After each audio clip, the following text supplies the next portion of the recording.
Hey, what's up, YouTube? It's Richie from Boston. It's the 1st of August, 2025, and that is completely and utterly debatable. We have no idea what time, what day, or what year we're living in right now, sad to say. I am in Oregon. I am meeting up with two of my subscribers. As you can hear in the background, they are over there power washing their horse trailer. They have shown me around this place. They've shown me how to maybe lasso a horse. They gifted me. Are phenomenal. They are. There she goes. Oh, look at that. Jeez. First time, huh? I taught her how to do that. We were kids. I remember that. So a horse. They gifted me a beautiful cowboy hat that I will start wearing.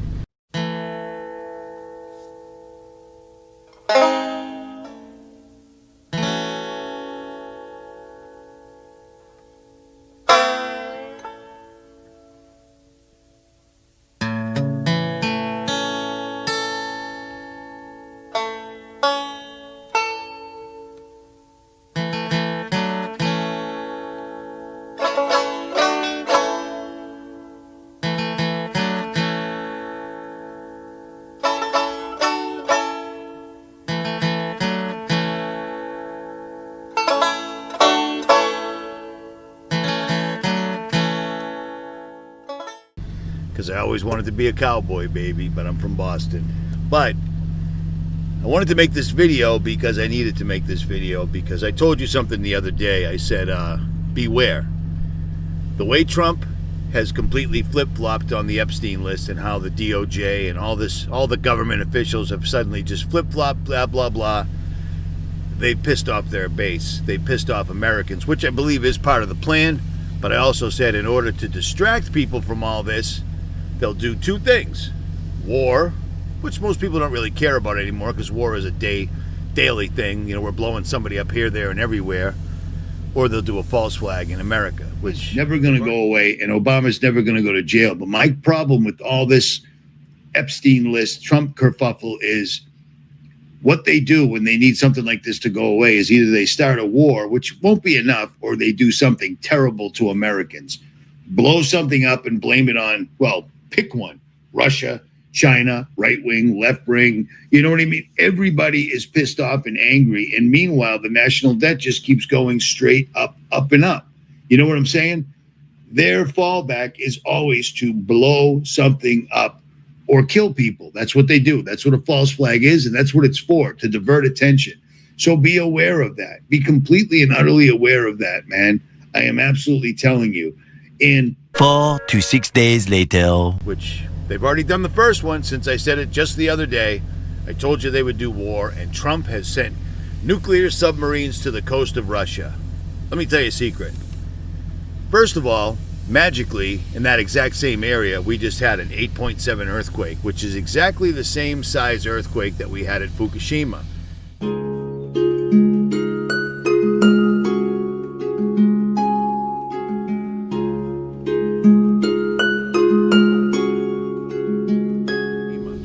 Japan didn't want to play ball. They hit him with an earthquake from the earthquake machine, and it was a monster. Well, they just had another one there, but Trump just sent nuclear-powered, nuclear-bearing submarines to the coast of Russia. In a real world, if this wasn't all them working together against us, some country surrounds your country with nuclear subs, you're going to just say, screw it, and hit the button. But this is all a play. It's all a play. It's all puppets. It's all for your entertainment. So that won't work because people won't really care enough. But the false flag coming to America, that will happen in the next few days. Watch. You'll see. Sorry to say it, but I'm just basing what they're doing on what they've done before. It's pretty easy once you put on the right type of glasses. Israel being at war, or I don't know, how else could you possibly say that? Israel completely and utterly wiping an entire race of people off the earth after they had them locked in a cage made of steel, concrete, and IDF soldiers for decades.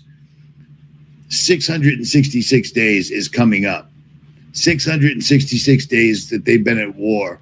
That won't go unnoticed. You know what I'm saying? They will absolutely do something on that day.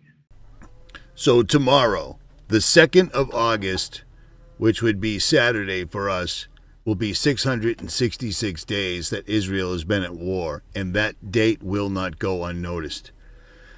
They will absolutely, without a doubt, use it for whatever ritual value or sacrificial value that it's worth. Period. Watch what happens tomorrow. 666 days Israel has been doing human sacrifices nonstop, never-ending, unabated, completely funded by us, and everyone's attention's been distracted away with the Epstein list that was never ever going to be released whatsoever at all. But now that it has, it's causing a big kerfuffle. So now all of a sudden we're having earthquakes in diverse places, volcanoes going off, and nuclear submarines surrounding large powers like Russia. So there was no way that tomorrow will slide. Seriously. Mark my words. And I plan on making this video short because of where I'm located, and I have to upload this before tomorrow. I just wanted to cover this real quick because the U.S. government stepped in to clean up the disaster in North Carolina after Hurricane Helene, and somehow did more damage to the environment than the storm itself in some part of the states, scientists claim. Isn't that amazing? Isn't that amazing that a hurricane that somehow made its way 400 miles inland and then 2,500 miles up and then stayed there for 24 hours, utterly decimating this place, somehow after FEMA and the government finally showed up, they've completely trashed the place. It wasn't the storm that raised the forest, it was the machines that came after. They were part of hurricane cleanup effort bankrolled by the federal government that many environmental experts believe went very, very wrong. Helene hit North Carolina in late September, dumping historic amounts of rain that damaged thousands of homes, killed more than 100 people. 100 people. Do you know how unbelievably rude that is? Because 10,000 people were missing and I believe killed, and the government still sticks with, 100 people. How insanely rude is the government to do something like that to the people? You know what I mean? 100 people died during that storm that we caused. That was completely us because hurricanes don't go 400 miles inland, 2,500 miles up, stay there for 24 hours and completely ruin the place and make it perfect for us to take over. And here's a funny little story by Stu Peters, who I don't think very much of, but he's got the story and I don't, so you're going to hear it. Look who's moving into that area. You're going to be shocked.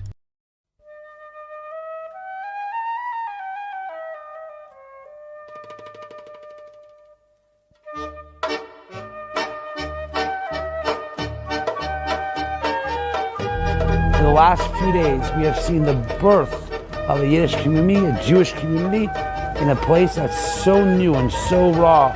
What we're bringing to it, they can't help but to feel inspired. This is something that families have been resonating with for a long time. I've been keeping my eye on other developing startup communities. And when this one came up, it was like everything I had been wanting because I recognized it right away. There are very few opportunities where a person can be a trailblazer, come out to somewhere where no Yiddishkeit has ever existed, and bring the Dvar Hashem to daven, to learn, to say Amen Yehesh Me'Rabba, Baruch Hu, and to connect with other Yidden. You go through life and you get all these types of feelings, and when you start getting in tune with yourself, you can see what's a yes, what's a no, what's right, what's not right. The world became a fast place, and this is a way to choose to slow it down a little bit. To spend a little bit of time with these visionaries and to connect to the Rebbeinu Shalom in a sviva like this it's incredible. Shefa to me is a true connection to yourself, to your children at a slower pace of life where everything truly means something to you. The life that everyone is so deeply yearning for, and it's really difficult to find in the major cities and where the main hubs of Jewish life are today. The minute we started driving up here, I felt like relaxed, like I'm slowly starting to like shut down all the city tabs in my head and just breathe, and my mental space was like I'm feeling it, you know? The beauty is that everyone's searching for the same thing. They're searching for more meaning for their children, more meaning for themselves and their life, being connected with nature. That's what they want. We're looking to build 358 homes here. We're already looking at expanding our land so we can build even more homes. This is going to be a vibrant, thriving Jewish community. built on the foundation of Torah and Avodas Hashem. We have our first 20 families now. We're going to have another 60 in the next few months, and this is going to grow into an amazing community all the way up there, all of the mountain. I'm walking into the house right over here. This has the view of the mountain from your windows, from your living room or the office, depends on the layout. And then that's going to be your view from the master bedroom. A lot of them didn't realize how big an acre actually is. We were looking at the markers and they're like, oh my gosh, an acre, like where does it end? So much space for kids to run around. You roll the ball, it just keeps going. On the weekends, you're going on hikes, you're taking your kids fishing, there's boats, there's lakes, there's a million and one things to do. You're in one of the most lush areas in the entire country. Everyone is just coming from a different place, and rightfully so, you know? But everyone just says the same thing, which is like, we're all after that village, to bring back the village. Breakfast, lunch, everyone just like grabbing a plate, sitting down at the table and like chatting. It's like the connection was instant because you know that the families that are all here are all in the same mindset. We all just want that same thing. We all just want to build a family together. You felt a tangible energy that can only come from people coming together around a shared vision and a shared experience and a shared aspiration. Everyone's looking to create a beautiful new life for themselves, and I think that shared vision will enable it to be successful. The truth is, everybody that comes here has their own daya, their own vision, and they want to connect to their inner selves. That's difficult to do when you've got the hustle bustle of the world around you.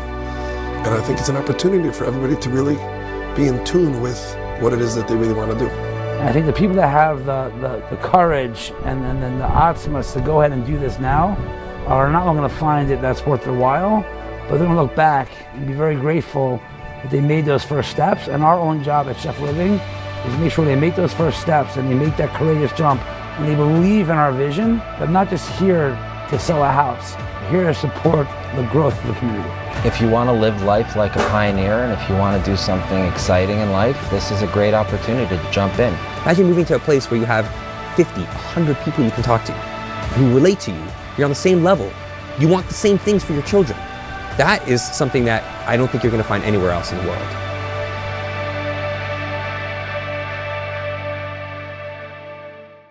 So there you go. There you go. North Carolina gets recently smited, and all of a sudden, the Jews are moving in. And President Donald J. Trump is doing everything he can to help them by passing laws in the United States where Americans in the United States can't talk about Jews because it's anti-Semitic no matter what. Do you see what's going on now? Do you see the plan now? Do you see who the evil ones are now? Do you see what the synagogue of Satan actually is now? I don't have anything against the Israelites, but those people aren't the Israelites. They're Ashkenazi Jews. Ashkenazi Jews. I've been talking about it for 15 years, and here they are. At any rate, Richie from Boston, it's getting dark. I got to upload this. I am out.